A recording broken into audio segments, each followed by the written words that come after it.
ಪರಂ ಶಾಂತಿ. ಮೃತ್ಯುವಿಗೆ ಮೊದಲು ಸಿಗುವಂಥ ಸಂಕೇತಗಳು.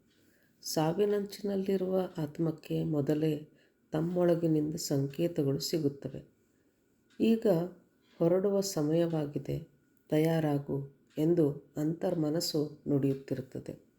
ಮೊದಲು ಯಮದೂತರು ಬಂದು ತಮ್ಮ ಪಾಶದಲ್ಲಿ ಆತ್ಮರನ್ನು ಎಳೆದುಕೊಂಡು ಹೋಗುತ್ತಿದ್ದರು ಹಾಗೂ ಯಮಪುರಿಯಲ್ಲಿ ಕರ್ಮಗಳ ಲೆಕ್ಕಾಚಾರ ಆಗುತ್ತಿತ್ತು. ಆದರೆ ಈಗ ಭೂಮಿಯ ಮೇಲೆ ಅನೇಕ ಧರ್ಮಗಳು, ಮತಗಳ ಹಾಗೂ ಸಂಪ್ರದಾಯಗಳ ಆತ್ಮರು ವಾಸಿಸುತ್ತಿದ್ದಾರೆ.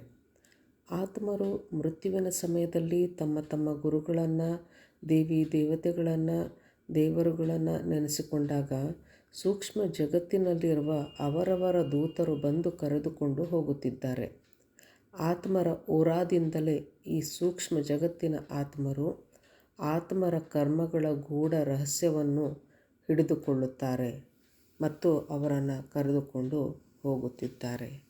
ಪರಂ ಶಾಂತಿ.